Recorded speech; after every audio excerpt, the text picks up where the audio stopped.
recordo das Eu coisas. achei que era o Freud Online era da Universidade Federal de Uberlândia. E você achou? Não, tá aqui, mas quando você clica, tá aqui na busca do Google. Mas Uhum. quando você vai lá, já foi, quem sabe, né? Aconteceu um milagre aqui. Hum. Aí não rolou. Freud Online, buscar bibliotecas. Enviado por portal Bibliotecas, disponibiliza textos completos da obra de Freud. Tá bom. Vamos procurar aqui, amor.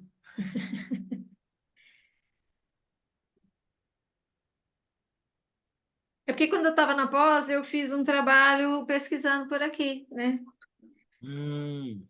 É. O...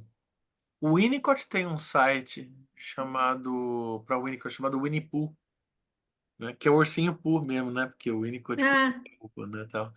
É que você coloca os verbetes e você encontra tipo tal obra que na obra, localiza na obra para você? Olha que legal, não sabia. é o Winnie Pooh bem legal. Legal. É, Ah. É, enfim, apareceu tudo aqui, mas não. não era isso. Não. É. Aparece outras coisas dentro da universidade, acontecendo dentro da universidade. Ou seja, o serviço foi disponibilizado, não sei por quê, que eu Facilitava achava. bem. Nossa, eu achava sensacional. Você acaba fazendo cortes, como é que chama? Onomásticos, né? Você pesquisa por nomes, né? Por assuntos, por temas, e daí você faz recortes, né? Pesquisa Sim, uma. e é muito legal quando você está conversando ou está pesquisando alguma coisa, você já traz, né? E Sem dúvida. complementa, é bem dinâmico, eu gostava. Deixa eu ver aqui. Vamos. Share screen. Share screen. Pronto, aqui. Share. Isso. Está aqui. No nosso último encontro, no nosso encontro anterior, não é o último, nosso encontro anterior, a gente viu aqui, a gente parou no crescimento sem fim, num planeta finito, e eu lembro que disse a famosa frase de Greta Thunberg, How dare you? How dare you? Né? Que é sobre isso, né? Como vocês se atrevem a dizer crescimento econômico e tal. Vamos ver onde o nosso amigo Henry, provocador, né? Sujeito desconstrutivo, disruptivo. Vamos ver aonde ele vai nos levar aqui. Crescimento sem fim num planeta finito. Sally Weintraub. É isso? Antes Weintraub que Weintraub, né? Sabe, será Sally... que dá para você arrumar um pouquinho só mais para, não sei, para direita, para esquerda, para sair da janelinha que a gente tá, o texto? não entendi. O que é para fazer? A janelinha da nossa, para mim aparece a nossa tela está em cima do texto, no final da frase, sabe? É? Mudou? É mesmo? Isso aqui muda alguma coisa para vocês aqui assim? Eu achei que mudava só para mim. É isso que você está falando? Hã? É isso? Mudou alguma coisa? Não, não mudou nada. Não sei se tem que ser como Ah, mudar a página, ajeitar a página, não sei se tem jeito. tá. A diagramação, tô falando. Uhum. Ó, eu acho que você está falando que a carinha das pessoas, nós três, aparece em cima do texto, é isso? É. Eu acho que você ajeita aí para você. Você pode pegar essas carinhas e arrastar para o lado, não é? Você segura com o mouse e vai arrastando e você move quando você quer, não é? Experimenta. Ou eu tô louco. Não sei, vamos ver quem que é mais louco. É. Pegar um. Será? Você tá, Ah, não, você não tá louco, não. não tô? Você tá Eu mudo. posso arrumar Ah, pronto, perfeito, viu? Quem não É, pergunta, pronto, é, tá porque ótimo. dá para pôr em vários Se tivesse lugares perguntado, diferentes. nunca ia saber com essa coisinha. Muito obrigada. Eu Pronto. direto fico mexendo aqui para mim, no meu, porque o texto às vezes ele vai mais para cá, mais para lá, ele faz, acho que é isso que fez, né? Ele encavalo, É, verdade? É. Deu certo? Arrastou a maravilha. janelinha aí? Ó, que maravilha. Então Janelinha tá bom. totalmente. É, Obrigadão. é nóis. Crescimento sem fim no planeta finito. Sally Weintraub, 2021, analisa o crescimento do neoliberalismo desde os anos 80. Ah, só deixar marcado aqui, estamos na 136. Vamos ver se a gente, de novo, gente produtivista, bate a meta. Vou até 150. Vamos ver se vai dar. Sally Weintraub, 1921, analisa o crescimento do neoliberalismo desde os anos 80, com Reagan e Thatcher, até hoje. O neoliberalismo, com certeza, produziu uma aceleração dos estragos causados pelos humanos ao planeta, com as consequências que podemos enxergar hoje. É ligado ao excepcionalismo que inclui uma forma controladora e colonizadora de legitimidade assumida de ver tudo como nosso e todos como se curvando à nossa vontade e nosso ponto de vista. Está incorporado na ética judaico-cristã, segundo a qual o homem mantém domínio sobre tudo que ele observa, como homem, aqui excluindo as mulheres. Weintraub 21, página 39. O excepcionalismo evoluiu muito a partir da segunda metade do século XVIII, com a industrialização e o colonialismo. A industrialização favoreceu visões do mundo com trabalhadores, natureza, animais e matérias sendo coisas que devem ser exploradas. A escravidão reforçava também a ideia cada vez mais presente de uma raça superior escolhida para reinar sobre o resto do mundo. Com o neoliberalismo, o excepcionalismo encontrou seu espaço privilegiado de crescimento e de desenvolvimento a partir dos anos 1980. Caracterizado por um discurso, o excepcionalismo neoliberal reinterpreta os fatos em função dos seus critérios, exclusivamente financeiros. Segundo alguns autores da esquerda comunista, o neoliberalismo seria uma espécie de releitura do colonialismo. Né? E é bem interessante pensar sobre essa ótica. Né? O que o neoliberalismo faz é pegar a ética colonialista e trazer para dentro do próprio, da própria Europa, do próprio mundo, entre aspas, civilizado, colonizando a si mesmo, né? As suas classes internas. Né? Caracterizado por um discurso, o excepcionalismo neoliberal reinterpreta os fatos em função dos seus critérios exclusivamente financeiros. Weintraub evoca a lembrança de uma propaganda vista num outdoor em Londres, pouco tempo depois da chegada de Thatcher ao poder. O cartaz mostrava uma nuvem grande e branca num céu azul, com um comentário: "Isso não é uma nuvem, isso é o início de uma indústria multimilionária." Weintraub 21, página 45. Tudo era dito. O neoliberalismo é um discurso que transforma as coisas ao renomeá-las.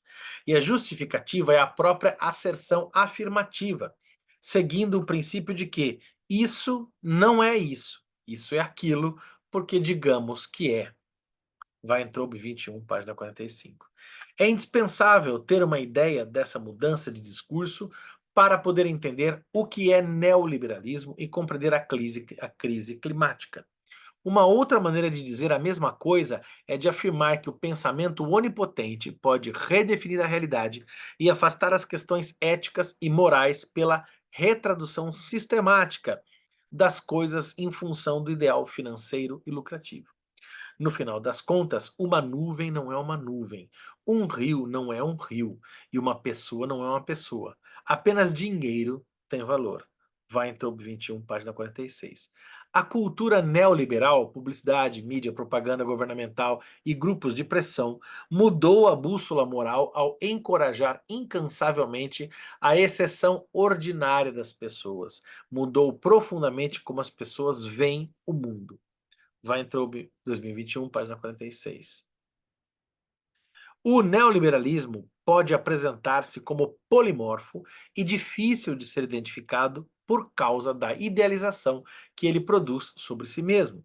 Ele constitui a solução aos problemas econômicos e sociais e vai trazer riqueza para todos. Os heróis imortalizados por esse discurso são apresentados como criadores, não apenas de ideias, de novas invenções, mas também de riqueza e bem-estar para todos. Claro que sabemos que a realidade não está confirmando essas declarações, com o aumento da disparidade entre ricos e pobres e os danos graves sofridos pelas pessoas e os ecossistemas nos últimos 40 anos. O neoliberalismo é um ecocídio generalizado.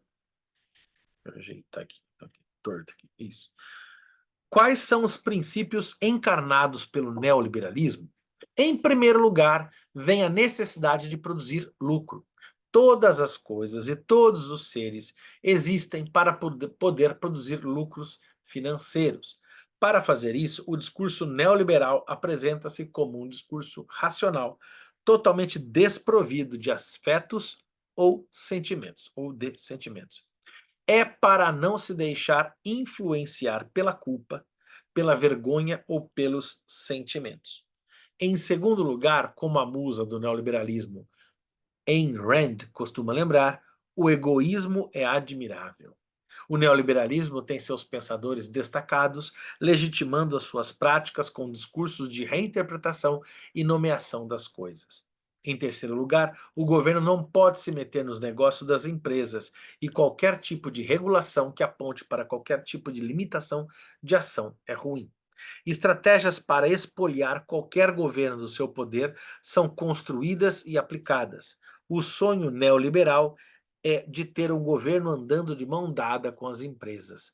Uma frase atribuída a Mussolini diz que o fascismo acontece quando você não consegue enfiar uma lâmina de papel de cigarro entre os negócios e o governo.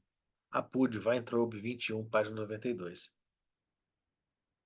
Você não consegue enfiar um papel, cigarro, negócio. Ah, tá. Certo. Como é que é? Que é a privatização dos lucros e a socialização da miséria. Né? Que é isso que os nossos liberais brasileiros adoram fazer.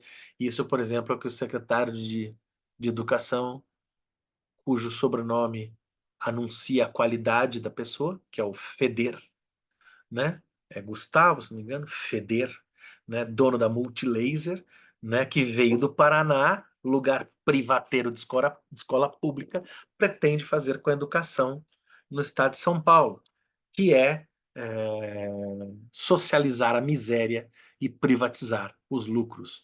Estado, estado mínimo para os outros e para nós o Estado mãe. Basicamente, o pressuposto do neoliberalismo, dando aqui meus 5 centavos de contribuição. Um elemento importante da cultura neoliberal é a publicidade e as técnicas de propaganda. Um dos grandes artesãos do desenvolvimento da publicidade nos Estados Unidos foi Edward Bernays, o sobrinho de Freud, que aplicou as descobertas da psicanálise à arte de persuadir pessoas. Olha só que coisa! Para consumir mais. Ele foi, por exemplo, um dos principais responsáveis pelas campanhas que persuadiram as mulheres a fumar. Olha lá.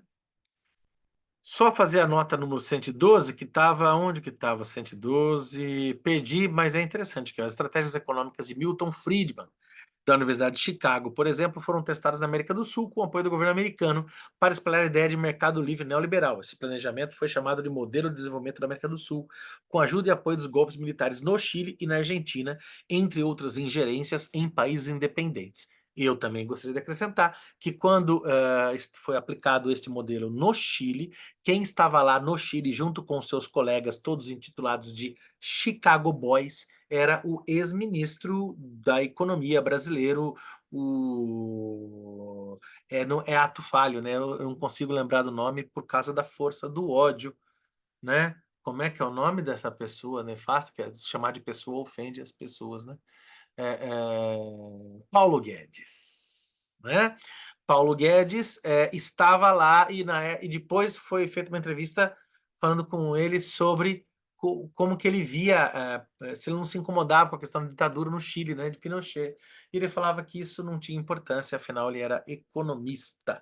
Lembrando que o Paulo Guedes chegou, não chegou porque teve bolsa de estudos, se não me engano, foi da CAPES e ou CNPq, do Estado. E quero lembrar que a irmã do Paulo Guedes e o próprio Paulo Guedes estão vinculados à empresa Bozano, que é uma das maiores acionistas naquilo que antigamente se chamava Croton, que é uma das maiores mandatárias da educação privada universitária no Brasil, né? Associada também ao Paulo Leman, que deu um rombo de 200 bilhões de reais, é isso? 20 bilhões de reais, bastante bilhões de reais na economia brasileira por causa americanas. Só queria lembrar que o dinheiro neste país tem nome e sobrenome. É importante, né? As ideias não são ideias, não, são pessoas com nomes e com dinheiro, né? Dito isso, continuou a voltar, dar um passo atrás para dar dois para frente aqui. Ele foi, por exemplo, um dos principais responsáveis, né, o sobrinho do Freud, pelas campanhas que persuadiram as mulheres a fumar. Esse exemplo é bem interessante e mostra como o neoliberalismo, na época, ainda iniciante, pôde usar dos próprios desejos legítimos dos seres humanos para deturpá-los e transformá-los em comportamentos de consumo. As campanhas foram assim focadas sobre o desejo de liberdade das mulheres, de sua emancipação do poder macho. A questão era exatamente de empoderar as mulheres para comprar cigarros. Bernet transformou literalmente a indústria do cigarro e tornou o ato de fumar simbolicamente importante para mulheres que desejavam ser independentes e empoderadas, ou seja, usou deliberadamente o desejo de liberação das mulheres para as manipular e vender produtos da indústria do tabaco. Outro eixo do neoliberalismo é a desmontagem dos valores morais, para poder deixar as pessoas com necessidade de cooperar com o consumo.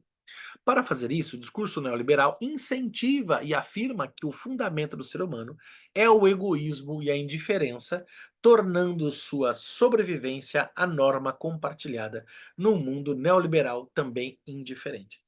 Essa desregulação sistemática dos sistemas de cuidados, sejam de saúde ou de ensino públicos, de ajuda às famílias desempregadas ou vítimas de catástrofes, essa desmontagem faz parte inerente dessa lógica na qual o acento e o foco estão colocados sobre as transações financeiras o mais livres possível. Esse desmantelo vem acompanhado de um discurso sobre as qualidades egoístas do ser humano e uma ideologia do mérito, assim como uma moral do mais forte que sempre sairá vitorioso das competições que são a essência da vida. Sabemos que essa filosofia está a serviço do próprio lucro e da manutenção do status quo político, econômico e social, necessitados pelo próprio neoliberalismo. Bregman, 2020, entre outros, mostrou muito bem como essa ideologia é fundamentada, há muito tempo, sobre mentiras, estudos truncados e interpretações preconceituosas. Trata-se de uma verdadeira guerra psicológica, social, política e econômica que está acontecendo no planeta todo e cujas consequências consistem na aceleração desenfreada dos fenômenos climáticos e afins. Mais um eixo é a manipulação da imprensa de suas notícias em relação a essas questões. Em outubro de 2015, incêndios florestais gigantescos aconteceram na Indonésia, com consequências importantes sobre os países vizinhos, a Malásia, as Filipinas, até o Vietnã. Esses países foram invadidos durante dias por fumaças asfixiantes. Milhões de hectares de florestas tropicais foram destruídos, sem falar dos animais e de uma epidemia de doenças respiratórias que afetou mais de 500 mil pessoas. Na época, as mídias quase não falaram desse desastre enorme que aconteceu na Indonésia. Foi quase ignorado. Por quê?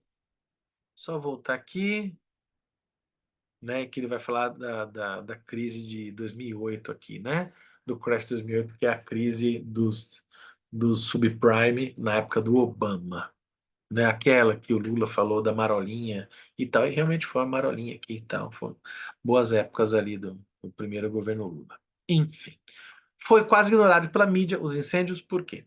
Os fogos da Indonésia não eram acidentes da natureza. Aconteceram por causa da destruição das florestas para a cultura de óleo de palma e de soja, com grandes empresas como Johnson Johnson, PepsiCo, Colgate-Palmolive, Burger King e outras pesadamente implicadas. Weintraub 2021, página 156. Temos então a resposta sobre o papel da mídia nessas situações, ajudar a dirigir nossa atenção para outros assuntos menores e sem riscos, para a desestabilização das empresas neoliberais comprometidas. Uma outra técnica é simplesmente a omissão, é não falar no assunto. Os incêndios florestais, os agrotóxicos venenosos, os baixos salários, o verdadeiro custo das emissões de carbono, o plástico nos oceanos, os danos para a vida marinha, as práticas da agricultura industrial e o puro desperdício que acompanha nosso café da manhã, todos esses fatos foram, na maioria do tempo, omitidos pela grande imprensa. A economia global foi apresentada a eles com meios de provedor idealizado. Weintraub, 2021, página 15960. A negação Verneunung e a recusa Verleugnung são modos de funcionamento largamente utilizados quando notícias alarmantes, muitas vezes com origem científica, alcançam uma divulgação mais abrangente. Interessante isso, né? Negação e recusa, né? Verneunung e Verleugnung, né? São quase homófonas, né? Não sei se é eu que minha pronúncia do alemão é tosca para dedéu, mas parece que são palavras quase que poeticamente associadas em termos de sonoridade, né? Com sons muito próximos, né? Homofonia. Enfim. Legal, emblemático isso, né? Vamos lá. O discurso, então, oscila entre um não é assim, não. Essa informação não é correta. Da negação e um pode talvez ter algum fundo de verdade, mas isso não tem nenhuma importância. Da recusa. O exemplo típico é o seguinte: o clima está mudando? Pois é, e daí? Ele sempre esteve mudando, não é? Não precisa se preocupar, está tudo sob controle. Essas posições tornaram-se objetos de verdadeiras políticas com foco em produzir e desenvolver essas negações e recusas sobre as informações científicas que podem vir à tona. A recente pandemia mostrou muito bem como figuras como Trump ou Bolsonaro e sua equipe defenderam essas duas posições em um momento ou no outro. Resumindo, há situações em que as grandes empresas agem como psicopatas. Os membros do conselho de administração podem pensar: essa ação vai aumentar o lucro, mas causar sofrimento. Bem, a lei diz que devo colocar o lucro em primeiro lugar, sem conflito. Weintraub, 2021, página 222. Os executivos das grandes empresas de petróleo sabem há muito tempo que estão poluindo o planeta com seus produtos. A questão que sempre volta, talvez muito ingênua, é a seguinte: como podem se aguentar? A resposta é bem simples e faz parte do beabá do trabalho de qualquer executivo que participa de uma grande empresa americana ou mundializada. É a dissociação. O meu estado do self, que está no escritório, na empresa, não conhece nada, não sabe nada do meu outro estado do self, logo que estou passando a porta dessa mesma empresa para voltar para casa e fazer outras coisas da minha vida. As ações combinadas das multinacionais de hoje, desde as companhias petrolíferas até as firmas farmacêuticas e químicas, os agrotóxicos, os plásticos, a pesca, a exploração madeireira e o agrobusiness catapultaram a humanidade na idade do antropoceno e da sexta grande extinção. Vai em torno de 2021, 222. Em Weitraub, 2013, já colocaram o foco sobre a eco-ansiedade alguns anos antes e lembraram algumas declarações de ambientalistas insistindo sobre não fazer com que as pessoas se sintam ansiosas sobre a questão climática. Todavia, a capacidade de suportar a ansiedade constitui uma parte importante do nosso jeito de suportar a realidade, e sabemos que, quando a ansiedade se torna pesada demais para suportar, nossos pensamentos podem se tornar irracionais e desproporcionais. Weintraub, 2013, página 33. Esse argumento é trazido igualmente por Lertzmann, 2019, quando afirma que três conceitos são importantes para poder encarar a situação atual. O primeiro é a janela da tolerância, Crutzen, 2023. Este conceito, desenvolvido pelo neurocientista Daniel Siegel, 99-2007, considera a existência de um tipo de limiar, de limite além do qual entramos e saímos do nosso normal. Lembremos, Crutzen, 2023, página 55. Aqui, as palavras de Siegel. Cada um de nós tem uma janela de tolerância, na qual várias intensidades de excitação emocional podem ser processadas sem romper um funcionamento do sistema. Para algumas pessoas, altos graus de intensidade são confortáveis e permitem que elas pensem, tenham comportamentos e sentimentos com equilíbrio e eficácia. Para outras pessoas, algumas emoções, como a raiva ou a tristeza, ou todas as emoções, podem ser bastante perturbadoras para o funcionamento, mesmo se elas são ativas em graus moderados. A intensidade de um estado emocional específico pode envolver excitações e mecanismos de avaliação fora da consciência. Siga 99281. Uma observação aqui. Um estudo realizado em 2019 mostrou que 100% das pessoas da amostra escolhida tinham plástico nas fezes até os bebês. O estudo foi realizado a voluntários de vários países: Holanda, Reino Unido, Itália, Polônia, Finlândia e Austrália. Áustria. Insider.com, microplastics turning up into human stool. Né? Pat Ogden acrescenta. Será que Pat Ogden tem alguma coisa a ver com Thomas Ogden, o psicanalista? Não sei. Pat Ogden acrescenta: é uma zona de excitação autônoma e emocional que é ótima para o bem-estar e o funcionamento efetivo. Quando a excitação cai nessa janela, a informação recebida tanto do meio ambiente externo como interno pode ser integrada. A maioria das pessoas traumatizadas experienciam demais excitação, hiperexcitação e ou pouco demais, hipoexcitação, e muitas vezes oscilam entre esses dois extremos. Ogden e Fisher, 2015, página 61. Assim, nosso equilíbrio emocional, nossos pensamentos, nossos comportamentos e até nossa percepção podem ser perturbados quando o nível de excitação vai além dos limites da nossa janela de tolerância. Neste sentido, temos duas maneiras de sair de nossa janela de tolerância: o caminho da hiperexcitação e o caminho da hipoexcitação. Visualmente, podemos descrever o fenômeno como uma figura simples, figura 3, onde nossa janela de tolerância pode ser apresentada por nossa zona de conforto entre duas linhas paralelas. Deixa eu dar um pulo aqui, deixa eu ver. Estamos aqui. Um exemplo podia estar mais coloridinho, né? Mas tudo bem, vamos lá. Para essa, a hiperexcitação corresponde à parte acima da linha superior. E escolhendo o exemplo do medo, significaria uma reação de luta ou de fuga a partir de uma neurocepção de perigo desencadeado pela avaliação negativa feita por nossa amígdala. No caso da hipoexcitação, não podemos considerar a parte abaixo da linha inferior da nossa janela de tolerância. E continuando com o exemplo do medo, teremos aqui as reações de paralisia ou de fingimento da morte como respostas à neurocepção de perigo. A escolha de uma ou de outra solução é inconsciente e depende da nossa história, daquilo que foi construído em situações similares ao longo da nossa vida.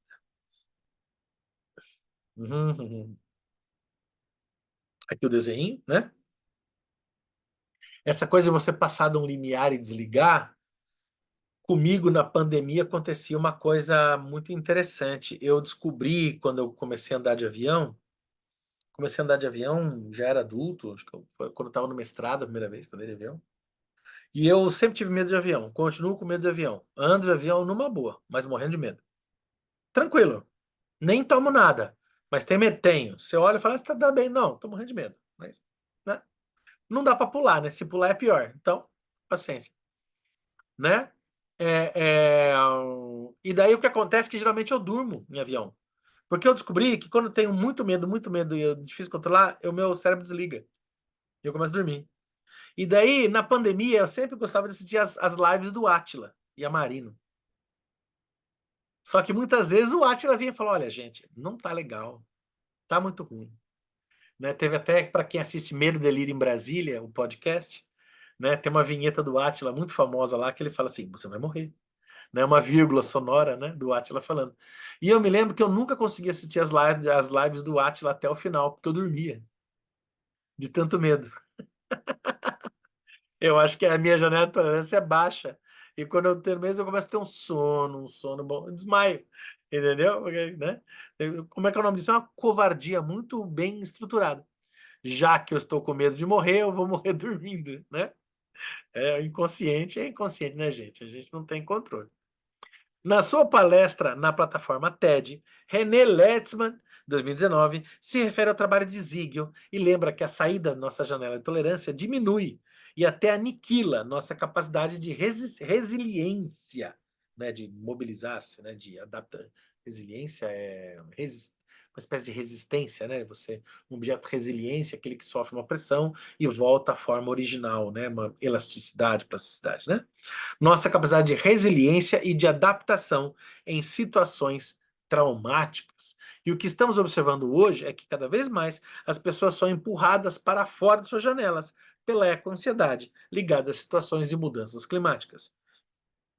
Depois de Letzman, 2019, Letzman, 2019, traz um segundo conceito oriundo das práticas de terapia sistêmica de Palo Alto, Václavic, Helmich, Bevan e Jackson, 1967, o double bind, dupla ligação, né? Double bind. Vamos dar um pulo aqui na nota. Vínculo duplo, isso. Esse conceito, bem conhecido da área das terapias familiares e sistêmicas, considera situações em que não há saída. Seja qual for a opção que o sujeito escolher, as consequências serão nefastas para ele.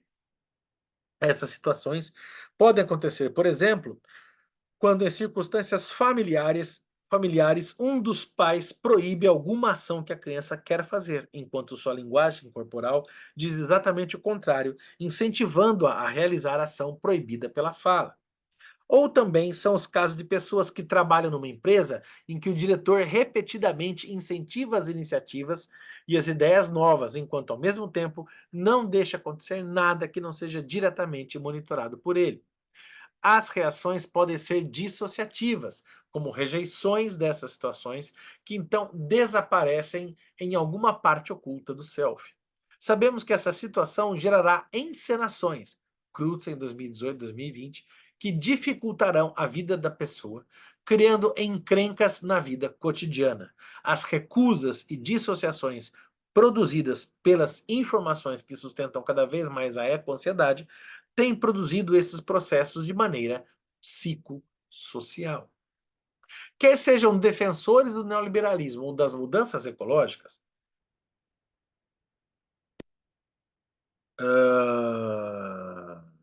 os mesmos fenômenos acontecem e dificultam muito a abordagem de soluções ou de perspectivas novas para abordar esse problema. Essas reações podem corresponder àquelas saídas da janela de tolerância, particularmente na direção da paralisia, do entorpecimento, do colapso psíquico. Esse fenômeno pode constituir uma outra pista de explicação da inércia tipicamente presente nos confrontos com a evolução assustadora da situação global. As pessoas assim dissociadas entram em apatia, com um sentimento e uma sensação de estarem presas, encarceradas, num beco sem saída. Podemos resumir esse estado por um eu preciso mudar, fazer alguma coisa, mas não consigo. Algo parecido quando a gente resolve fazer regime na segunda-feira, né? E que daí chega na segunda-feira, alguém fala, mas você não está de regime? Fala, mas eu não disse qual segunda-feira, né? E aí, por aí em diante, né?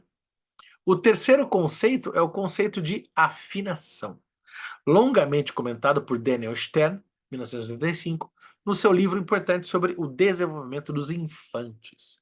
Essa variação sobre o tema da empatia, Crutzen, 2023, muito presente no movimento da psicanálise relacional, traz uma posição, uma atitude de acolhimento fora de qualquer tipo de julgamento, em que o sujeito pode se sentir aceito como ele é.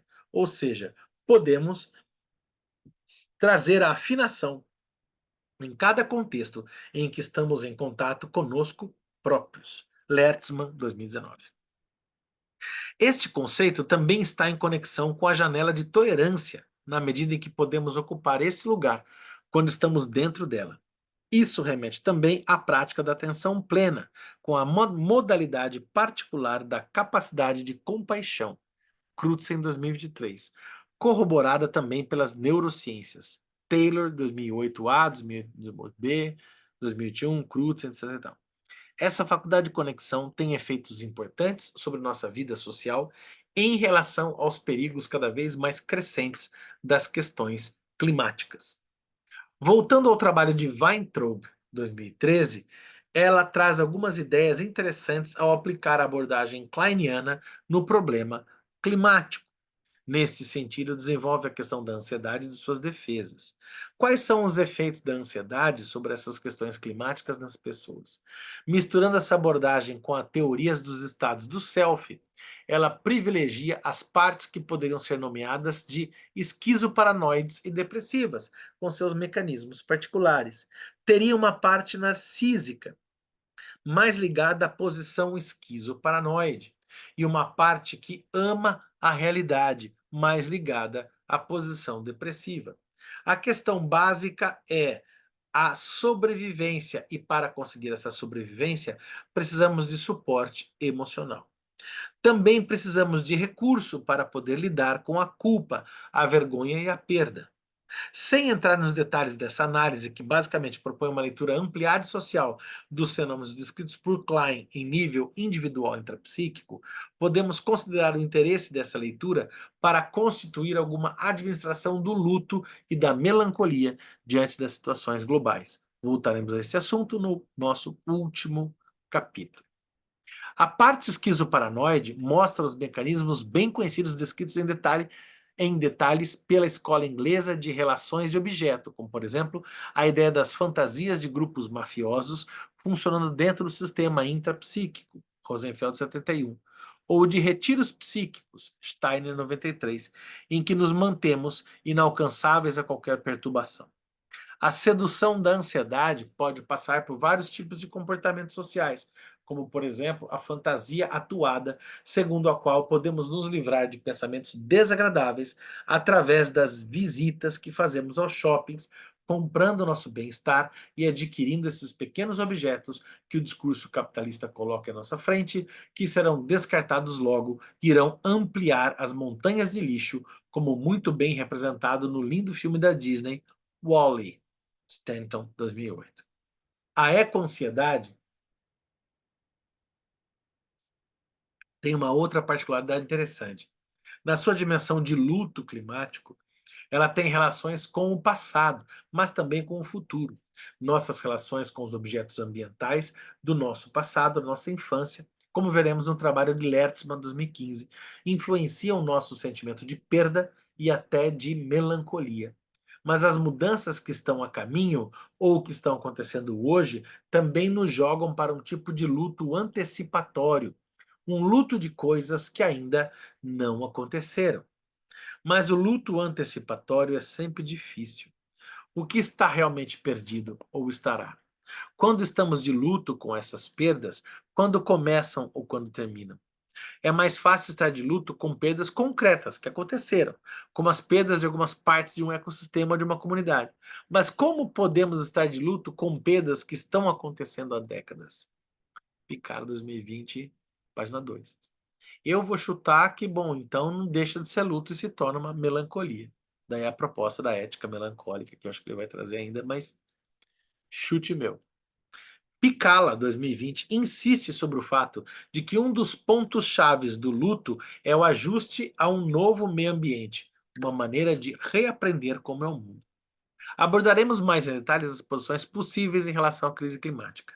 Mas, como se sabe, o luto pode ser impossível, e como Freud já definiu, a melancolia se caracteriza, em termos psíquicos, por um abatimento doloroso, uma cessação de interesse pelo mundo exterior, perda de capacidade de amar, inibição de toda atividade e diminuição da autoestima. Freud 17e, página 172. O que é exatamente o que Weintraub, 2021, observou com seus pacientes envolvidos em comportamentos extremos. Lertzman, 2015, vai dar um passo a mais e conceitualizar o que ele vai chamar de melancolia ambiental. Perda, melancolia e ambivalência. René Lertzman é uma psicóloga americana do clima, que foi fazer uma pesquisa numa região bem poluída dos Grandes Lagos, no norte dos Estados Unidos, divisa com o Canadá, né, se não me engano.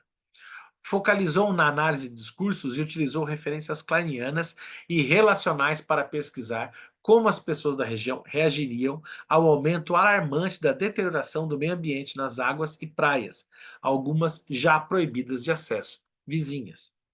A grande questão de Letzman é sobre essa chamada apatia que é manifestada por tantas pessoas quando se trata de ações de defesa do meio ambiente. Por que as pessoas ficam assim inertes, mesmo quando reconhecem que a situação é grave?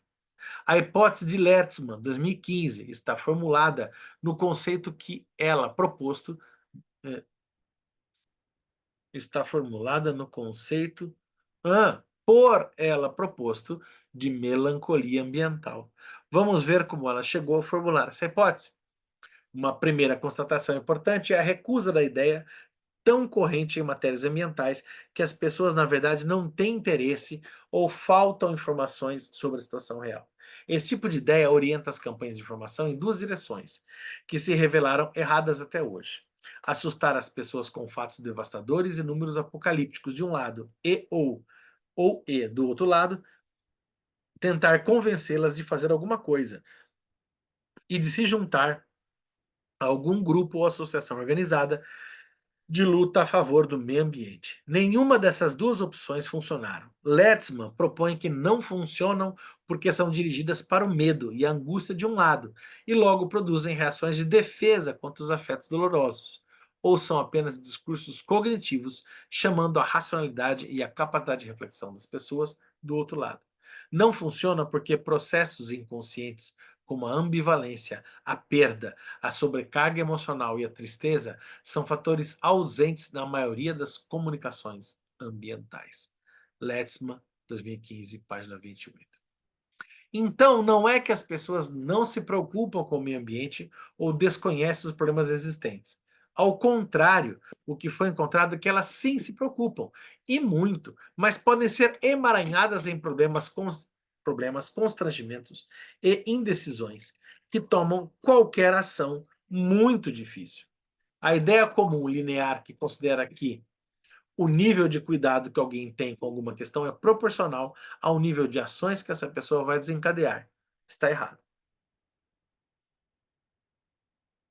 Isso é apenas ao nível individual, porque outros fatores psicossociais entram também nesse processo não linear, como as conversas com vizinhos, as informações das mídias, a ambivalência sobre o trabalho, como veremos depois, enfim, todo um contexto de negociações implícitas e inconscientes sempre presentes nesses momentos de se deparar com a crise ambiental, o que nos traz a noção de melancolia ambiental proposta por Letzman. A melancolia ambiental é uma condição na qual, mesmo as pessoas que se preocupam profundamente com o bem-estar dos ecossistemas e das gerações futuras, estão paralisadas para traduzir essas preocupações em ações. Letzman, 2015, página 29. Letzman apresenta seu estudo da maneira seguinte. Esse estudo investiga como as pessoas podem se preocupar profundamente com o planeta e seus lugares preciosos, os lagos e os rios, sobre a qualidade do ar, das florestas e dos oceanos, bem como com os outros seres com os quais compartilhamos esses lugares, e ainda assim se encontrarem incapazes de agir a favor dessa preocupação e apresentação. Letzman, 2015, página 32. Né? As pessoas ficam dissociadas, né, dessa realidade. E essa hipótese explicativa é que vários processos inconscientes têm um papel determinante nessa paralisia e apatia presumidas. A partir dessa ideia, Letzman descarta as explicações que se apoiam na apatia para justificar a inação das pessoas em momentos tão graves. Vários eixos inconscientes são considerados nas duas dimensões intrapsíquicas, relacionais, ambas ampliadas com a consideração agora indispensável do mundo não humano. Essas inter-relações sistêmicas não podem mais ser descartadas para pensar nossa existência nesse planeta, como veremos no próximo capítulo. Assim, separar as dimensões psíquicas e ambientais e vice-versa aleija gravemente nossa capacidade para respostas e práticas restauradoras ambientais coerentes e integrativas. Manter uma tal separação produz erroneamente uma psicanálise parcial que ignora historicamente as relações biônticas nas quais estamos todos incorporados. Letzman, 2015, página 35. As ameaças atingem nossos fundamentos de bem-estar, cuja normalidade nos fez esquecer das suas dependências sociais, econômicas e políticas. Será que é tão normal poder desfrutar de água limpa quando tantas pessoas não têm acesso a esse direito básico? Este tipo de ameaça traz culpa, vergonha e desmonta algumas evidências que estão fora da nossa consciência a maioria do tempo. São rupturas que estão se aproximando, nutrindo nossa eco-ansiedade com uma dimensão inegavelmente real, que pode configurar um dos eixos da constituição dessa melancolia ambiental. A apatia colocava o fogo sobre a falta imaginária, a não ação como inércia e ausência do movimento. Com a melancolia, estamos com uma presença de algo paralisante, congelante, que não é sem evocar as reações traumáticas que atravessamos quando nos deparamos com algo grande demais para ser digerido. Crutzen 2023. Nesse sentido, essa eco-ansiedade e essa melancolia ambiental podem ser vinculadas a uma situação traumática que seria generalizada na medida em que esse real atinge cada um dos seres desse planeta, mesmo que seja de maneira diferente em função das regiões geográficas consideradas.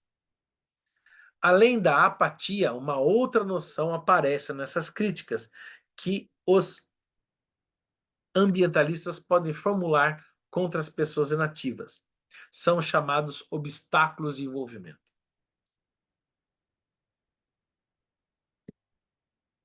que impedem que as pessoas entrem em ações positivas para lutar contra a situação de deterioração ambiental. A ideia é que, embora as pessoas participem de estudos e sondagens e defendam a importância da ecologia e da preservação, continuam dirigindo seus carros, indo para o shopping, viajando de avião, etc. Ou seja, existe uma lacuna entre os discursos e as ações, o princípio explicativo. Dito disso se apoia sobre esses obstáculos. Respondi certo aqui? Sim, disso se apoia os obstáculos que podem ser a falta de informação ou de compreensão ou de orientação política ou ideológica. Esses obstáculos impedem as pessoas de se engajar concretamente em ações positivas de mudança, e essas pessoas são consideradas egoístas, lesas e tendo uma inteligência limitada. Então, essas noções de apatia e de obstáculos terminam dividindo as pessoas em dois grupos, o que tem exatamente a prerrogativa de uma ideologia em que temos, de um lado, os acordados, que têm a consciência ecológica, que se preocupam em luta a favor do meio ambiente, com todos os recursos de que dispõem, e do outro, os fracos, lesos, intelectualmente atrasados, que permanecem beatamente no seu conforto consumista e não têm ideia dos perigos que estão por vir. Eu acho, eu vou cantar a bola aqui, quer ver que ele vai falar disso ainda? Mas se ele não vai falar, digo eu. Aqui ele parece que incorpora uma tese do Humberto Eco, que ele fala dos apocalípticos e dos integrados. Se não me engano, a obra se chama O Pêndulo de Foucault. Será que ele vai falar do Humberto Eco? Vamos ver. Não vai não. Mas é isso, que é a ideia dos apocalípticos, né? Aquele que, ó, isso tudo vai levar ao fim do mundo, né? E aos integrados, não, isso daqui, né? E você tem uma polarização, né? Nesse jogo, né? Uma das grandes qualidades do trabalho de Letzman é de acabar com essa cisão e de mostrar como essas ideias estão erradas e que a situação necessita de uma abordagem muito mais sutil do que essas considerações ideológicas grosseiras. Para conseguir esse deslocamento fundamental, o recurso da psicanálise se mostrou extremamente útil, mostrando mais uma vez como a abordagem transdisciplinar é hoje imprescindível para poder pensar nossa contemporaneidade. Quando Letzman começou sua pesquisa de campo, a sua hipótese era de que a ansiedade devia ter o papel principal em relação às ameaças ambientais. Em vez disso, descobriu narrativas de perdas. As pessoas experienciam uma tristeza aguda sobre os ambientes de suas cidades e de seus arredores naturais. Sentimos profundos de perda, sentimentos profundos de perda apareceram nas entrevistas e a questão era: o que foi perdido? Que tipo de perda é essa? Por exemplo, muitas pessoas relataram que esse sentimento de perda estava relacionado à água. Sofriam da perda dessa água onde nadavam quando eram jovens ou pescavam em companhia do pai ou do irmão. Essa também era também a água em que podiam dar um passeio de barco com amigos e depois pular no rio ou no lago. Também era a água perto da praia fluvial onde podiam deitar e sentir o sol de verão, com a possibilidade de poder pular no rio para se refrescar quando o calor estava forte demais. Agora, a praia está fechada, os peixes desapareceram. Nadar no rio está deixando as pessoas com doenças de pele. Então a perda não é tão perda do objeto em si, aqui representado pelo rio, o lago ou a água. É muito mais, é a perda de todo um conjunto de relações sociais, comunitárias, de amizade e de lembranças de vida que está aqui relatado.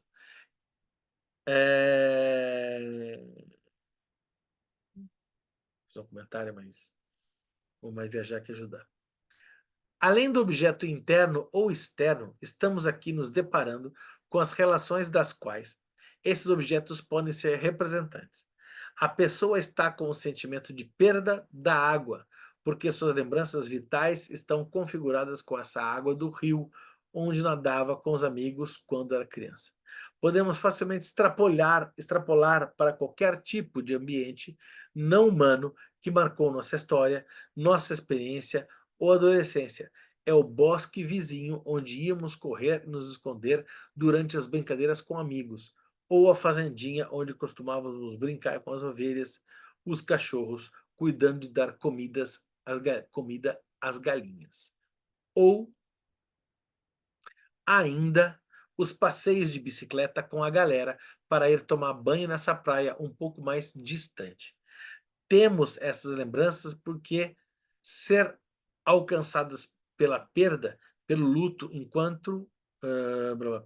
Temos essas lembranças que podem ser alcançadas pela perda, pelo luto quando foram destruídas ou poluídas pelas ações gerais do progresso.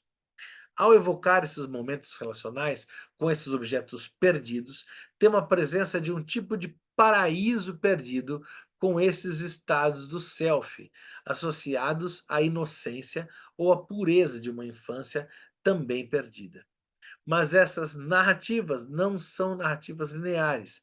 Elas vão e elas vêm, seguindo trajetórias cujos atratores não são sempre fáceis de demitir.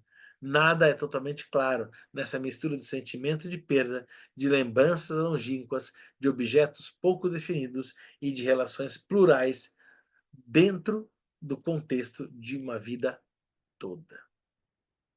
Não era claro o que exatamente tinha sido perdido. Apesar do objeto poder ser claro, quando Sally, na falta do, na, quando Sally fala do tempo em que ela brincava nas dunas, eu fico duvidando se ela sente falta das dunas, do senso de conexão segura com a sua família, do horizonte aberto do Lago Michigan ou de tudo isso mais outras coisas. Lertzman, 2015, página 147. Aqui podemos chamar Freud sobre essa questão da melancolia e lembrar um texto que ele se refere exatamente a esse tipo de fenômeno. Em outros casos ainda, achamos que é preciso manter a hipótese de tal perda, mas não podemos discernir claramente o que se perdeu. E é lícito supor que tampouco o doente pode ver conscientemente o que perdeu. Esse caso poderia apresentar-se também quando a perda que ocasionou a melancolia é conhecida do doente, na medida em que ele sabe quem, mas não o que perdeu nesse alguém. Freud, 17e, página 175. Esse lado indeterminado, a assinatura do inconsciente, como Freud destaca nesse texto famoso, aponta para a confirmação da tese de Lertzmann.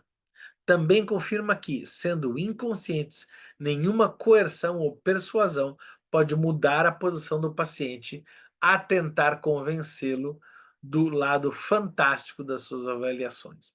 Quando a pessoa está dizendo que isso não é algo que posso mudar imediatamente, Letman 2015, página 176, é desse lugar que está falando, e a sua apatia suposta é apenas uma consequência dessa posição melancólica onde se encontra agora paralisado.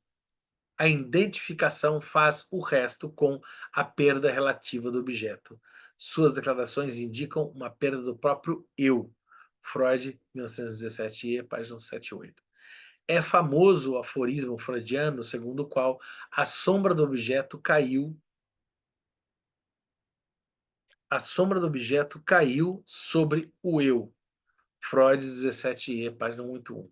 Um outro ponto importante, destacado por Freud, é que havia uma escolha de objeto, uma ligação da libido com certa pessoa, por influência de uma real ofensa ou decepção vinda da pessoa amada. Ocorreu um abalo nessa relação de objeto.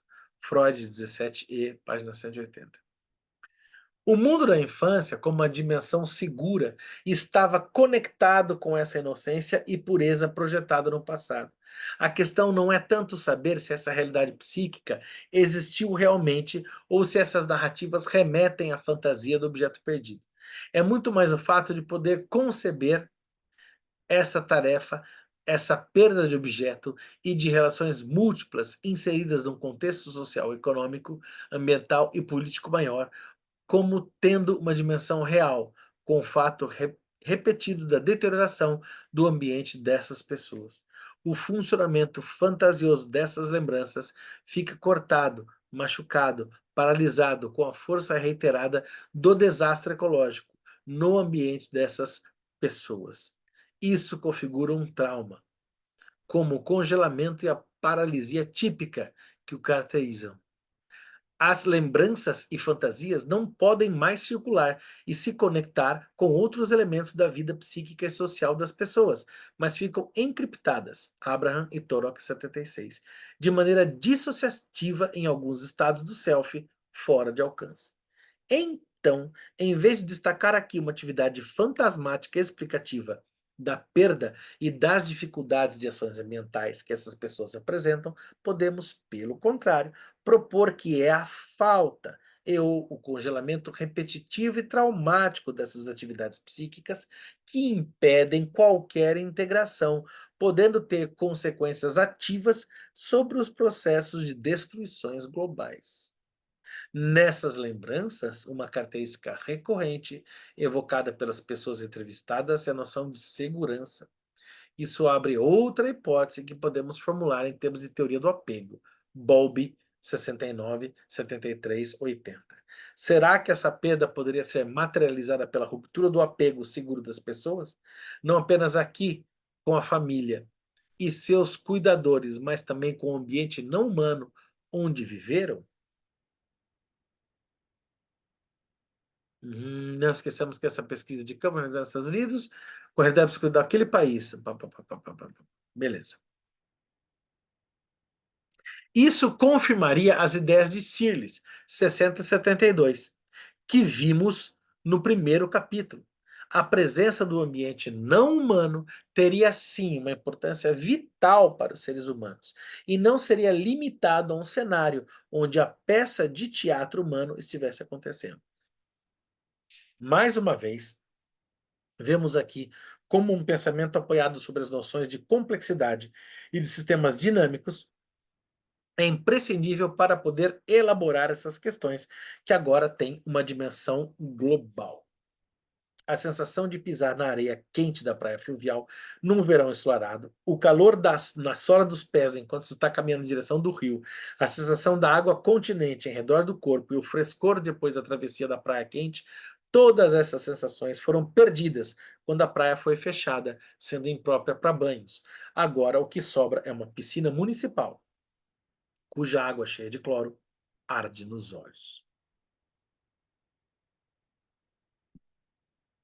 Esses objetos e as relações que temos com eles constituem uma nova categoria de objetos que poderíamos chamar de objetos ambientais. Rapaz, eu estou impressionado com o pulo metodológico que ele está dando aqui. Ele está dando cada nó na minha cabeça, que até sai até fumaça. Objetos ambientais. A perda desses objetos ambientais e das relações implicadas com seus lugares tem um papel importante no desenvolvimento dessa melancolia ambiental, que se manifesta pela inércia tão criticada pelos ambientalistas. Assim, as pessoas no estudo de Lertzmann não se queixam da qualidade da água ou do fato de que os peixes desapareceram, mas de como elas se veem e sua própria capacidade de ação. Lertzmann, 2015. Eu estou achando que aqui, como elas se veem em sua própria capacidade de ação. Talvez fique melhor. Não sei. O rio Fox, parece, é um objeto que está esgotado. E além do reparo, a menos que as indústrias dos negócios literalmente desapareçam, isso é uma imagem surpreendente que conjura qualquer fantasia mais futurista, possivelmente distopiana, que eu estava esperando. Não termina esse capítulo. Hum, hum, hum. Vamos ver. A possibilidade de mudança, como apresentada, não permite muita coisa na forma de reparo ou de atividade. Reflete a subjetividade altamente passiva de alguém olhando literalmente de fora. Letzmann, 2015, 183. Mas para constituir essas perdas como melancolia, ou seja, ir além de um luto da perda de objetos amados, precisamos de um outro elemento importante já destacado por Freud, que é o luto-melancolia, né? E identificado por Letzmann, 2015, na sua pesquisa, a ambivalência. É, por exemplo, quando as pessoas entrevistadas sobre o estado do meio ambiente da sua região comentam que a indústria responsável pela poluição das águas do rio e do lago é também a indústria que oferece trabalho para muitas pessoas que moram nos arredores e assim contribui para seu bem-estar. Para resumir, a indústria devastadora do meio ambiente é um mal necessário. Essa ambivalência faz parte do conjunto melancólico apresentado nos comentários sobre a destruição ecológica que ocorre há anos na região dos Grandes Lagos, onde Lertzmann realizou sua pesquisa. Freud trazia essa noção da maneira seguinte: a melancolia é marcada por uma condição que se acha ausente no luto normal. A perda do objeto amoroso é uma excelente ocasião para que a ambivalência das relações amorosas sobressaia e venha à luz. Freud, Luto e Melancolia, página 23. E também, entre as pré-condições da melancolia, não devemos negligenciar esse conflito da ambivalência, que ora se origina na realidade, ora na constituição do indivíduo. Se o amor de objeto refugia-se na identificação narcísica, o ódio atua em relação a esse objeto substitutivo. Nossa, Melanie Klein é pra caralho, né? Que doideira. Assim, o investimento amoroso do melancólico em seu objeto experimentou um duplo destino. Parte dele regrediu a identificação, mas outra parte, sob a influência do conflito de ambivalência, foi remetida de volta ao estágio do sadismo, né? Volta à introjeção do objeto mal, sem bom, sem mal, né? Sadismo mais próximo desse conflito. Olha que o Freud acabou de me fazer enxergar Melanie Klein dentro do Freud, né? Olha que, não é? Vocês perceberam como fica, né? Como ele começa a trabalhar com essa questão kleiniana, aí ele volta para o Freud, ele faz um favor aqui, né? E até acontece aquilo que eu imaginava quando eu falei, pô, vamos ler o Ecopsicanálise. Falei, quer ver que esse livro vai fazer uma coisa legal? Para pensar a questão da ecopsicanálise, a gente, como eu já percebi que ele passa por diferentes teorias, tanto pulsionais quanto objetais, ele vai acabar fazendo com que a gente discuta olhares metodológicos da psicanálise, viés psicanalíticos, né? Objetais de um lado e pulsionais do outro. Ou seja, ele faz mais ou menos o que o Gurfinkel, o Décio Gurfinkel, faz no livro As Relações de Objeto. Vamos ver se eu consigo tirar sem desmontar tudo? Não vou, não vou nem tentar. O Crutzen acaba fazendo um pouco dialogando com esse livro aqui, que eu comecei a ler e, assim, eu tô pensando aí em reencarnar mais umas 3 vezes para ver se eu dou conta de ler tudo que eu queria. Só em psicanálise, né? Porque tem mais. Aqui tem geografia, história, literatura, antropologia, poesia, né? Mas enfim. Só em psicanálise, 3 encarnações. Acho que pode ser. Fazer como meu amigo Márcio falou, ele falou, gente, não estava gravando, eu vou dedar o Márcio agora. Quando eu ler o Freud inteiro, né? Quando a gente lê 3 vezes, né, Márcio, o Freud inteiro, a gente vai conseguir. Né? Meio que o Gurfin que eu faz aqui, né? Que é pegar e fazer um passeio. Só que aqui o Gurfinkel ele fica nos objetais mesmo, né? De Klein em diante, vamos colocar assim, né? Enquanto aqui não, ele já vai para o Freud, porque ele pega Freud, Freud, acho que passa, não me lembro de ter testado na Freud, mas por que não? Né? Pegando Ferenczi, e daí ele vai Klein, Winnicott e tal, né? E Lacan, né? Winnicott, Lacan, mas ele faz ele pega tanto dos pulsionais quanto objetais, né? E o Gurfinkel não, o Gurfinkel ele pega a questão objetal e vai, né? Ou ainda, se não me engano, que eu acho que também vai dar esse pega e já fazer o marketing, a gente vai ter no próximo semestre no IB, né, no Instituto Bergassi, a gente vai ter aí a leitura, o curso, né, Marcião, lá do Eduardo, vai pegar o Thomas Ogden, a matriz da mente, né, que é isso também, né? Ah, para que cérebro, né? Vamos torrar mesmo, tá aí para gastar. Hum? Vamos lá. Grifei a palavra realidade no texto de Freud. Mostra bem como essa dimensão já estava presente na mente do fundador da psicanálise. E hoje, no século XXI, nos deparamos com este real de maneira assombrosa, quando consideramos o estado das coisas onde vivemos e temos. Será que temos, é uma questão, esperanças para a geração futura? Com essa identificação trazida por Freud, neste trecho da sua obra, importante da metapsicologia, podemos ver como as pessoas terminam tendo um discurso desesperançado e desiludido. Agora elas são como essa água contaminada, essa praia fechada, esses peixes mortos e o desequilíbrio geral desse ecossistema. E além disso, a questão do sadismo é muito interessante aqui para o nosso contexto de degradação ecológico e pode entrar no leque das hipóteses explicativas dos comportamentos de hiperconsumo, muito recorrentes nas reações contemporâneas às notícias alarmantes. Eu vou até o final, porque estamos até um 5, estamos num 5-3, um 5-5 e termina o capítulo. Então, quem não morre não vê Deus, né, gente? Vamos lá. Destruir mais o meio ambiente pode remeter a esse eixo da atuação sádica, melancólica, de destruição do meio ambiente, já que os próprios comportamentos destrutivos podem até ser considerados como autodestruição, já que é só por dissociação traumática que não enxergamos que a destruição do planeta equivale à nossa própria destruição.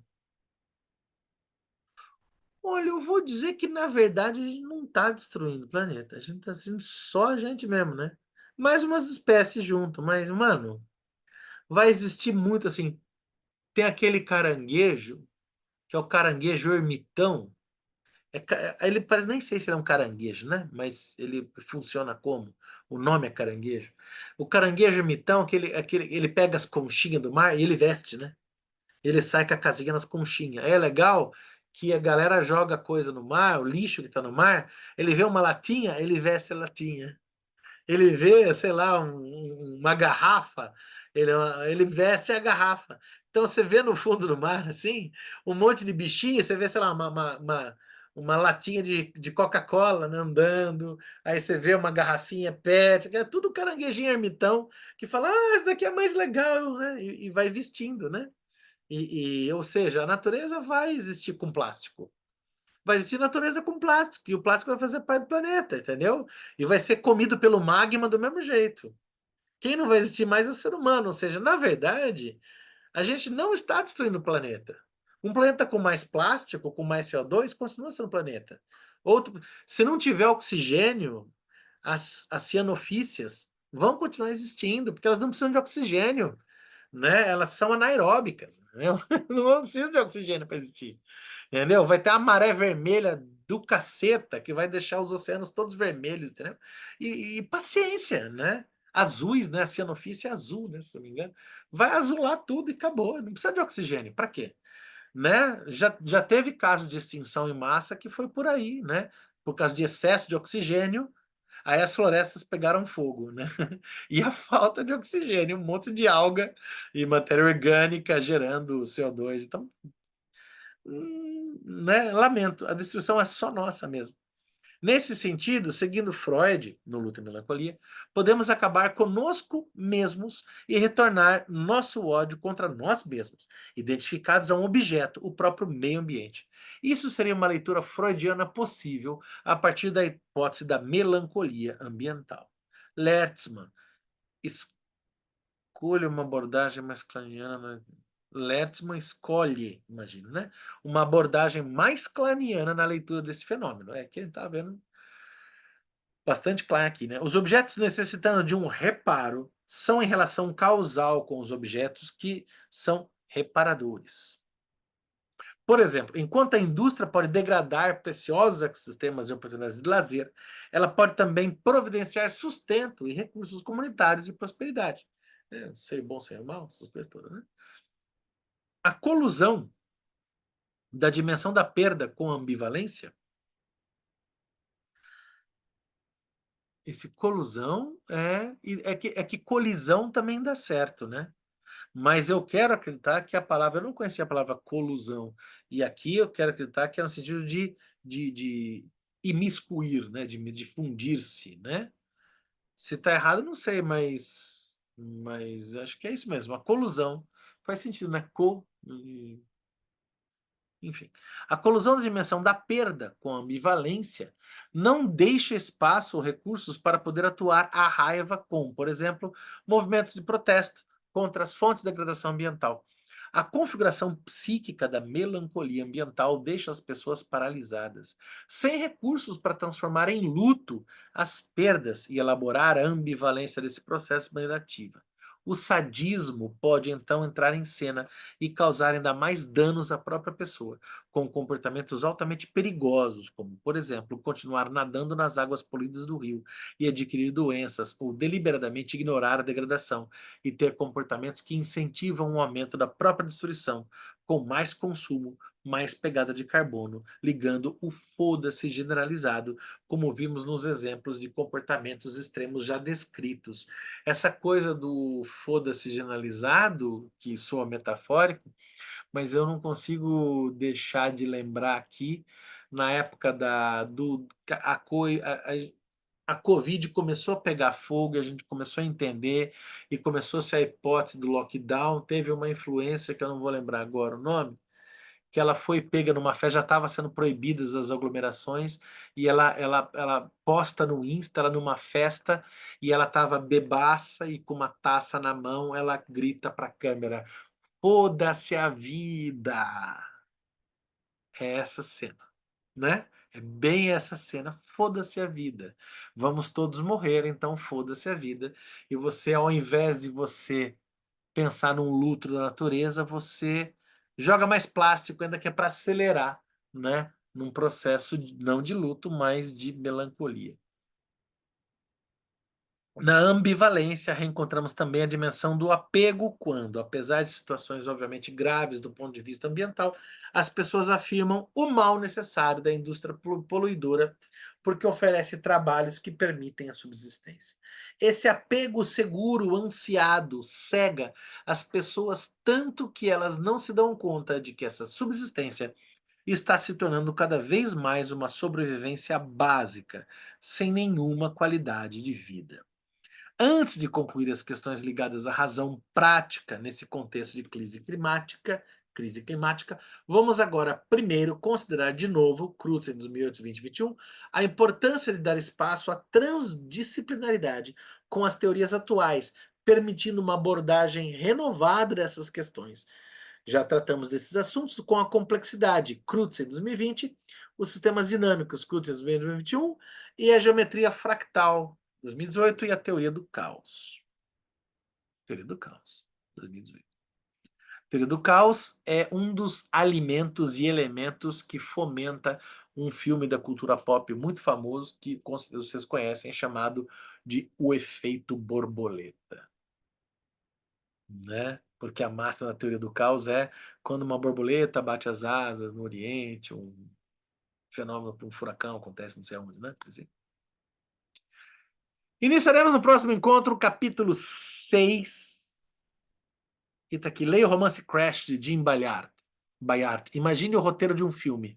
Você sai de carro à noite, escolhe um outro carro, de preferência estacionado sem ninguém dentro, calcula o melhor ângulo para bater nele. Depois abandona os carros danificados no lugar onde foram batidos. Você produziu o roteiro para a memória do futuro da ecologia escura. Eu não sei o que vocês acharam. Eu tive momentos assim de quase alucinação. É, é, no que eu estava lendo, e não estou falando isso como poderia ser uma crítica ao, ao autor, porque aqui a gente não lê para passar a mãozinha na cabeça, aqui a gente lê para criticar. Se a gente quer criticar, a gente critica, se a gente entende, a gente fala, se não entende, a gente não entende. Mas aqui eu não estou falando mal, não, estou falando muito bem. E eu fiquei impressionado, assim, porque o Crutzen fez um movimento assim brilhante mesmo, no que eu pude entender, porque eu confesso assim que de tudo que a gente leu, olha que a gente pegou os desenhos lacanianos lá, que aquelas coisas meio, né, que parece para espantar os maus espíritos, né? Você pega aqueles grafos do Lacan e você pendura no pé em cima da cabeceira da cama, né, para não vir assombração de noite, né? O Lacan tem essas coisas. Mas ainda assim, como eu falei, para mim os grafos lacanianos é só pular eles, né? E continuar lendo que dá para entender. Assim, é a maneira preguiçosa, assumidamente preguiçosa, com a qual eu me relaciono com os grafos do Lacan. Mas, ainda assim, tá tranquilo. Agora, esse movimento, porque é interessante, porque ele estava vindo numa leitura bem freudiana, assim, né? Aí ele faz uma derrapada e ele vai para uma leitura objetal, bastante kleiniana, mas assim, né? Tá estudando Klein com o Eduardo aí, né? No livro. Tá aqui o livrinho? Tá aqui, enfim, né? O bom de estar lendo 20 coisas ao mesmo tempo é que todos os livros estão à mão, né? Cada dia lê página de um, né? Né? Que é o da Hannah Segal, né? Introdução à obra de Melanie Klein, muito legalzinho. Esse livro está esgotado, consegui comprar essa edição, que só tem essa, o Zóio da Cara, mas gostei demais do livrinho. Mas tem na biblioteca do IB, do link lá, tá lá em PDF. Cara, que doido, né? Ele vai para Klein, porque primeiro ele está numa leitura da pulsão, né? Tá bem pulsional. Aí ele vai para o objeto e mostra bem esse movimento do objeto polarizando a pulsão e organizando a questão. E é interessante que os autores, e eu estou falando isso pelo que eu estou lendo, aprendendo, é tudo assim, enfim, né? Acho que eu tenho razão. Por favor, me corrijam se eu estiver falando besteira. Mas, ao que consta, os autores que pautam seu olhar psicanalítico pelas relações de objeto e não pautam, não que desprezem, mas não pautam, não partem das pulsões e sim das relações objetais, tem como sua grande parte da obra freudiana o luto e melancolia, né? Então, para fazer uma leitura disso que ele chama de ecopsicanálise, entender o modo de lidar com a eco-ansiedade, ele sai de uma leitura do Freud, que no primeiro momento estava bastante pulsional, e lá atrás ele esteve em Lacan, que é também muito pulsional, e ele vai para Melanie Klein, que é objetal por excelência, para explicar de modo que ele permite com que a gente, lendo Freud, encontre Klein, como se chega quase, para mim deu um déjà vu, assim, uma coisa assim, doida, assim, um nó na cabeça. Que engraçado, parece que Melanie Klein já estava em Freud. O jeito com o qual ele nos mostra como é que é? O Luto e Melancolia. A gente, não sei se tiver essa impressão, eu falei, nossa, parece que a ideia de Melanie Klein já estava em Freud, é como se Freud tivesse previsto, tivesse tido um déjà vu de Melanie Klein e escrito Luta e Melancolia, né? Por esse prisma, né? Sensacional, né? Então, assim, é legal porque acontece aquilo que eu imaginava mesmo, né? Eu falei, nossa, a gente vai estudar bastante de questão ambiental, vai ser muito legal, mas a gente vai acabar aprendendo bastante vamos chamar assim, de epistemologia da psicanálise, justamente por causa dessa capacidade do Henry Crutzen de passear pelos autores da psicanálise de modo a concatenar com muita clareza o que ele faz, né? Eu confesso que eu gostei do que o moço fez aí. Eu achei que, ó, eu fiquei com vontade de ler isso de novo. Porque sabe quando você lê e fala, hã? Sabe quando você está lendo? Eu confesso que eu fiquei meio. Momentos que eu ficava chapado, eu falava, nossa, nossa. Aí eu já começava a pensar nas teorias, assim, ficava mais louco, ele ficava me perdendo no texto, assim. Chegou uma hora que comecei a ver as letrinhas da Matrix, assim. Não sei vocês. Digam aí, digam aí, digam aí. Eu já falei muito.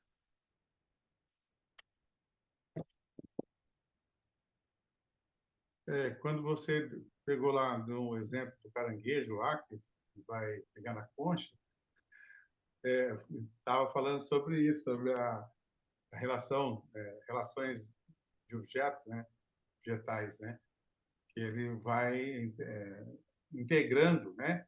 Achei interessante que eu pesquei ali vamos falar da teologia uma fonte ali, porque na leitura que se faz da escatologia, no passado era céu, inferno, vai acabar, era escatologia como fim.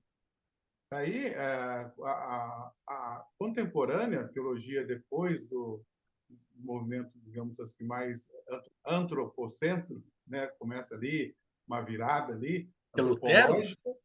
antropológica na teologia, mas nessa direção agora vem a crítica do androcentrismo, né? Vem a Essa crítica. virada aqui que é Lutero? O que que é? Não Não, sei. não, não. Depois de Lutero, bem depois. Aham. Eu prefiro pegar o Karl Rahner, que é um teólogo que no catolicismo vai fazer esse movimento. Acho que ele já dialogava um pouco aí com a psicanálise, embora talvez ali o Hans Kim é o que mais dialogou com a psicanálise. É uma suspeita, né? Não li muito o Hans Kim, mais o Rahner. Mas por que eu estou pegando? Porque a escatologia, né, na origem, é o escatom, não é o fim último, como vai acabar, é aquele que vai integrar tudo. E é Hum, interessante porque a escatologia, se a gente pegar o Apocalipse, você tem uma diferença, o apocalíptico e do escatológico. Só que isso foi misturado, foi visto do mesmo jeito lá atrás. O escatológico não é o apocalíptico. O apocalíptico aponta para um fim. Você pega o livro do Apocalipse, né? Eu acho que um dos que eu mais estudei, ele tem 4 tempos de construção, pelo menos, do livro. No último tempo, que é o último, que eu quero ressaltar aí, onde aparece a diferença, o que demarca até o final. O acréscimo final do livro muda, eu diria assim, uma parte ideológica, né? A gente chama de teologia, mas é ideologia, né? Até o final ele vai no movimento de apontar de uma subida, um fim último, mas seria assim, uma subida vou pegar uma música, né? Não sei se a igreja subiu ou se o céu desceu, né? Dá para ilustrar. Então, a igreja que sobe para encontrar, a noiva vai encontrar com o noivo. Só que a escatologia não é a igreja que sobe, é que desce e vai integrar. Escatologia seria a integração de tudo, é aquele e Cristo será tudo em todos. Então, a gente está falando de outro movimento, que é o que ele está falando da integração.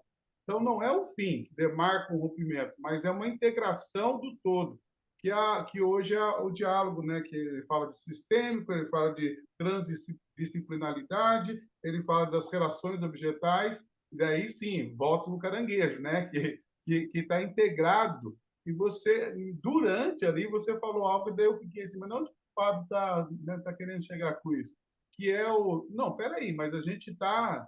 É o fim, não tem... que eu estava na outra lógica, né? Aí no meio do caminho vem essa relação que está aqui, é melancolia pura mesmo, ele trabalhou legal mesmo, eu gostei dessa sacada. Quando você lá atrás, você falou assim, não, ele está falando de luta, acho que ele vai apontar para lá. Melancolia. E não, e era mesmo, é.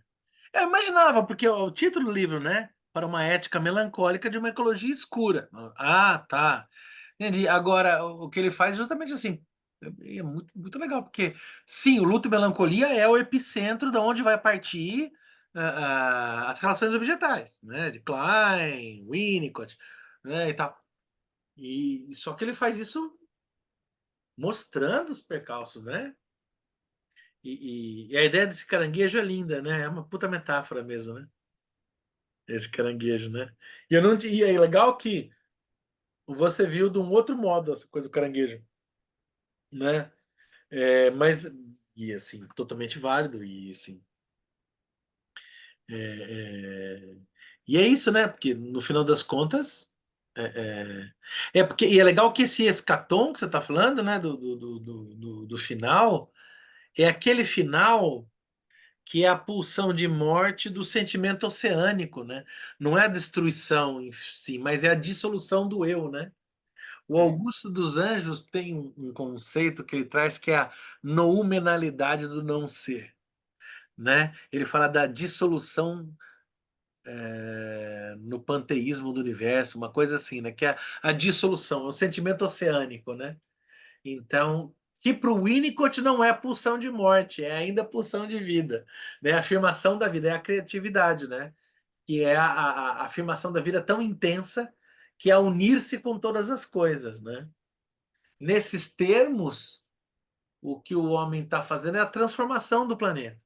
O Sim. problema é que assim, o homem está poluindo o planeta. Não, ele está transformando o planeta. O problema é que essa transformação que ele está ocasionando atrapalha o planeta? Não, o planeta vai continuar existindo. Ao que me consta, só tem dois jeitos do planeta. Todos os jeitos que tem no planeta não existir são jeitos que independem do homem, né? É separar do magma circular dentro do planeta, acaba o campo gravitacional, acaba como é que chama? O campo magnético. Se acabar o campo magnético, todos os raios solares atravessam o planeta e queima essa birosca, que isso aqui vira uma nova Marte. Isso independe da gente. Não tem nada que a gente possa fazer para ocasionar ou parar o magma, que é uma sopa de metais, a se comportar como um eletroímã dentro do planeta. Não tem o que fazer. A gente não tem capacidade de mobilizar isso. Outra coisa que pode acontecer é vir um meteorão aqui e acabar com a biloura toda. E também não tem o que a gente possa fazer, né? Ou alguma outra coisa de acontecer com o Sol explodir, porque pode a qualquer momento explodir. Ah, mas não tem previsão. Mas que previsão, Xará? O Sol pode explodir a qualquer momento. Mas sabe-se que não, sabe-se que não até acontecer. Então, né, assim, tirando isso, o planeta Terra vai continuar existindo. E a chance de ter vida nele é muito grande, porque ele já passou por 6 extinções em massa. Difícil imaginar que a próxima extinção em massa não vai depois resultar em vida. Vai. É que tem um probleminha. Com certeza não vai ser a nossa. Então, você sabe, estamos destruindo o planeta. Não estamos. O planeta vai virar uma bola cheia de plástico? Vai virar uma bola cheia de plástico. Vai virar uma bola cheia de plástico. O problema é que a gente não vai poder beber água com plástico, com tanto plástico. Né? Que nem ele falou lá que vai ter, como é que chama? Vai ter uma. Deixa eu subir a mãozinha aqui. vai ter uma... Parece que já está sendo diagnosticado crianças com microplástico nas fezes, né? Coisa assim. Então, assim, cara, é isso. É plástico. Eles já encontraram microplástico no cérebro. Tá, o Cruz está atrasado ainda. Então, É, tipo assim, beleza, vai ter, cara. Vai ter vários bichos aí que, como o caranguejinho ermitão, vão falar: oba, plástico! Tem umas bactérias que comem plástico, inclusive, né? Já descobriram, né? Umas bactérias que comem plástico, né? Vai ter, no mundo cheio de plástico, essas bactérias vão se reproduzir aos bilhões, aos zilhões. Entendeu? Aí vai ter tanto desses bichos que vai ter um predador lá, que a gente nem sabe quem é, que é especialista em comer essa maldita dessa bactéria, entendeu? E que vai ser o grande rei do planeta Terra, que é o comedor de bactéria que come plástico. E mais uma cadeia alimentar surgindo. E a gente rodou faz tempo, e a gente virou coadjuvante. O problema é esse, na narrativa do planeta Terra, a gente é protagonista no antropoceno. A gente é. deveria querer que o antropoceno durasse mais. A gente só recorrendo ao Krenak, né, para nos ajudar. É só ele que tem a É, sabedoria. adiar o fim do mundo. Ele matou a É. pau, cara. Sempre teve fim de mundo. Não se preocupe com o planeta, ele é maior que a gente. O problema é a gente, né? Que sei lá, cara, não vai rolar de comer plástico. Ou já comemos plástico. Não vai rolar de comer tanto plástico, né? Isso aí. Né? Até lá a gente vai ter, vai viver com plástico mesmo, placas de plástico no corpo, enfim. E com a melancolia. Com a melancolia, né? Acho melhor viver com os plásticos. Eu vou dar um spoiler nas Será que nossas conversas aqui. Não sendo melancolia do Lars von Trier, para mim tá ótimo, né? Na hora que eu lembrei, falei, gente, esse filme tá rondando. Será que eu não vi alguma coisa depois de tudo? Eu vou lá olhar de novo, quando eu tiver paciência, né? Ah, Diga mais. a gente vai virar estatística que fizemos parte de uma da, do fim que Do acabou, fim, né? é. Vai estar ali, né? Se vai, como vai ser depois, ninguém sabe, mas que vai continuar, vai. Isso aí continua de um jeito. eu tenho a hipótese É, que os caranguejos ermitões, que eles são pequenininhos, né? Eles vão evoluir até seres maiores e mais complexos, entendeu? E vão sair dos oceanos e vão conquistar os ares, né? E daí eles vão sobreviver e eles vão precisar muito de plástico, porque afinal eles não têm carapaça. E deles vão contar a nossa história para os seus filhinhos nas salas de aula. Olha, nós viemos, nós somos filhos de um povo que um dia existiu, que criou, né, e criou uma substância chamada plástico, que é um derivado do petróleo, que vem de um gás de polietileno, e graças a ele nós nos alimentamos das bactérias que comem plástico, né? Os plastívoras, nós, os plastívoras, dominaremos, graças àquela subespécie humana que existiu.